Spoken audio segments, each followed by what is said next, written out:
Yerushalayim, Ir HaKodesh. We are studying, with the help of God, the continuation of our joint limud of Pirkei Avot, of the ethics of the fathers. We are in the middle of the Mishnah in chapter 2, Mishnah 16, the great teaching of Rabbi Yehoshua. Please make sure that in your text, those following should see whether it's 16 in your text as well, because there are many, many variations of numbering systems in chapter 2. We're learning Mishnah Tet Zayin, Mishnah 16, and this is part 2 of that study. Rabbi Yehoshua teaches that there are 3 types of behaviors, or 3 types of strong impacts that can happen that will lead a person out of this world. We spoke last week about the first one, which was ayin hara. Many different ways of translating it. We learned if a person is never satisfied with what they have, or if a person doesn't have it within himself or herself to allow others to have any kind of blessing, that can lead a person out of the world because they're never in a happy state. The second one is something that's very famous and very well known. It's called Yetzer Hara, the evil inclination, the constant drive that leads a person away from godly activities, that will be motziim et ha'adam min ha'olam. We need the Yetzer Hara. It says that you're supposed to worship God. The Mishnah teaches in Masechet Brachot, V'ahavta et Hashem Elokecha b'chol levavecha, not b'chol libbacha. You shall worship God, you should love God with your entire heart. But the word that's used there is a levavecha with 2 letters of bays, and the Gemara teaches b'shnei, the Mishnah teaches b'shnei yitzarecha, both the Yetzer HaTov and the Yetzer Hara. So Yetzer Hara can be used in the service of God, and Yetzer Hara is a necessary component of every human being. But if improperly used, can lead a person out of the world. That's what Rabbi Yeshua is teaching here. And the third one is wishnאת הבריות. I'd like to focus for a few minutes on wishnאת הבריות. The Mishnah reads that ayin hara, yetzer hara, wishnאת הבריות, motziin et ha'adam min ha'olam. This will cause a person to leave this world. It means that they will not be able to survive here on earth. One can learn that God will punish them, that there'll be a godly level of retribution, which will remove them from this world. Or you can learn that in the physical existence, when they're involved with these kinds of activities, this can eat themselves up. A person can eat or herself up alive with jealousy, with the ayin hara, with the yetzer hara, and they just won't be able to continue to live. There are 3 different interpretations quoted in the Ra'av, in Rabbeinu Ovadiah Bar Tanura, the classical commentary on the Mishnah. I would like to try to study 1 or 2, or maybe all 3 of them. He says, wishnאת הבריות means wishnאת chinam, baseless hatred. It is very well known that according to many sources, our temple was destroyed because people had wishnאת chinam. Chinam should not be confused and should not be misunderstood with, it's usually translated as baseless hatred. Baseless hatred. There is no such thing as baseless hatred. I'm sure that if you go over to any person who hates anybody, you say, why do you hate them? They won't say baseless, chinam, no reason. Nobody's going to say that. That's not what chinam means. I think that chinam, in the context of wishnאת chinam, means that if you would ask a person, could you explain to me why don't you love this person? Why do you hate this individual? And they'll give you a long list of reasons. If the reasons are invalid, spiritually speaking, if the reasons are invalid, halachically speaking, hashkafically speaking, that's called chinam. Not chinam, no reason. Everybody has a reason. They did this, they should have done this, They could have done this. Why did they behave in a certain way? Why did they treat me this way? I hate them. That's all part of sinat chinam. And how does one learn that sinat chinam, according to Rabbi Yeshua, leads a person out of this world? Well, it could be that God punishes such an individual. If it was strong enough to destroy the entire temple, according to one school of thought, if it was such a powerful sin, such a major transgression, that it led the Jewish people out of Yerushalayim, out of Eretz Yisrael, surely a private individual also, sinat chinam, can lead them out of their existence. Or one can say, not necessarily through a superimposed punishment by God, just a person that's sinat chinam, always hating people. If they harbor hatred in their life, this can cause a person to die at a younger age. They lose that calm. They lose that inner peace, and they're always walking around. There's some people, maybe somebody did something wrong to them. God forbid, maybe 80 years ago. 80 years ago would be, they're probably living at least 80 years, yeah. Let's say someone did something to them 20 years ago. 20 years is a long time. 20 years ago, someone did something to them. So could you forgive? We're recording this on the night before Rosh Hashanah here in Yerushalayim, everywhere in the world. Tomorrow night is Rosh Hashanah. One of the most beautiful factors of Yom Kippur, Rosh Hashanah season, is to let go. Let go. So someone did something. Can you forgive them? Can you really forgive them? Maybe the ultimate way to begin the Yom Kippur service, some people say it in a formal prayer, maybe in Tefillah Zakah, or some introductory prayer in the Eidot HaMizrach. I had the privilege once of praying, not far from here, on Shmuel HaNavi, in a Sephardic synagogue on the night of Yom Kippur. And the rabbi who was leading the service said, we're not beginning till everyone out loud says that they forgive each other.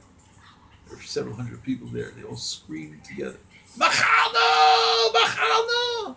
We forgive. I said, okay, now we can begin. Can you forgive? Can you forgive? You can't forgive? Hate them? How long are you going to hate them?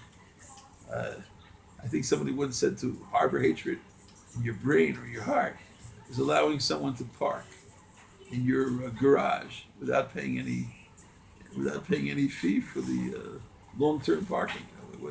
They're constantly in your head. You hate them so much. If you hate them so much, this may have a negative effect on you. That's what Rabbi Yeshua is saying. You want to hurt them. Ultimately, you're hurting yourself. That's one interpretation of sinat, of sinat habriyot. The person that hates people. The Rambam says, Maimonides, and he's quoted by the Rav. The Rambam says, Shemoes hevrat habriyot, sinat habriyot. He doesn't want to be part of a community. The ohev leishev yichdi. Groups are not for him. He doesn't want to join a community of people. He wants to serve God alone. And all ideas of a kahal, of a kihila, of an eidah, of a chevra, that doesn't appeal. These concepts do not appeal to him. And although, of course, a person is allowed to have time by herself or by himself, and maybe part of our nation is joining together. Yachid eino omer kedusha. We have all kinds of recitals, many recitals. It can only be said with the choir, with the minyan, with the group together. What do you need a group together? I feel holy when I'm by myself. I can talk directly to God, perhaps. But that's not what we're about. So the Rambam says, Shemoes chevrat habriyot. Doesn't want to be together with other people. And there are many people who feel that given the choice, they think that they can reach higher levels of spiritual growth without other people around, just by themselves. And this is not the Jewish point of view. There's time for meditation. There's time for being alone. There's time for thinking. There's time for studying alone. There's time for praying alone. But you have to be part of the chevra. To be part of an am, you have to be part of a nation, part of a group. When Ruth was accepting Judaism, she didn't just say, your God is my God. She also said, Amech, Ami. Your people is my people. Your nation is my nation. You have to have a sense of nationhood. You have a sense of belonging together and maybe working together. If a person, ושנאת הבריות, they can't see joining together with other people. This is very problematic to such an extent that, according to this interpretation, motzi et ha'adam min ha'olam. It's a very, very serious charge. So, let's say here in Yerushalayim, we have hundreds and hundreds and hundreds of synagogues, hundreds and hundreds and hundreds of rabbis, thank God, hundreds and hundreds and hundreds of groups together. I mean, maybe, I'm not saying everybody has to join a particular group to the extent that they have to block out all other groups, but can you relate to some people? Do you ever go to a joint study, a joint prayer? It says, Hamashlim parshiotav im hatzibur marichim lo yamav ushnotav. The person that studies the Torah together with the community, completes the sections of study, together with the tzibur, marichim lo yamav ushnotav, will be blessed with extended life. Why? Because if a person is studying, let's say this coming Shabbat is Parashat Ha'azina. Let's say a person says, I'm not so interested in Parashat Ha'azina. I enjoy reading the stories in Parashat Chayei Sarah. I want to study Parashat. It's okay, it's legitimate. You study Chayei Sarah and I'll learn Ha'azina maybe a different time, or I won't study it. But the whole community is studying Ha'azina this week. Everyone is studying Parashat Ha'azina. Hamashlim parshiotav im hatzibur, together with a tziburiyut, together with a sense of community. Marichim lo yamav ushnotav. The person will be blessed with extended life. Why extended life? Because an individual, God forbid, could die. May God remove death from the world with help of a special divine blessing tonight. But in the past, from Adam and Eve till today, there's been death. Individuals die. Communities, ein tzibur mate. There's no such thing as a congregation that dies. Because the congregation continues to exist beyond any given individual. Therefore, if you want to be mo'es b'tzibur, as the Rambam says, mo'es chevrat habariyot, so you're at it only by yourself. Only by yourself. How long can you exist? That's motzi'in et ha'adam min ha'olam, chas v'shalom. And maybe if a person has a sense of tzibur, even if tzibur represents to you the acrostic of joining together, the tzibur, the tzaddikim, beinonim, u'rishamim, and maybe you're not so interested in joining together with tzibur. Nevertheless, if you do that, you're on the road to higher levels of connection. The third interpretation that the Rav quotes in his commentary on our Mishnah is V'ani shamati, and I heard that ושנאת הבריות means Adam kasher שמביא עליו שנאת הבריות וגורם שהכל שונאים אותו. A person who acts in such a way which is so despicable to other people, the people all over they just despise this person. They hate this person. And a person, it's very difficult for a person to survive in the world if the people around him really, really hate him. I'm not saying necessarily you need 100% of everybody loving you. That's probably very difficult to accomplish. One of the commentaries quotes the end of the book of Esther about a great man whose name I love. It's a name that's very close to my heart. His name is Mordechai.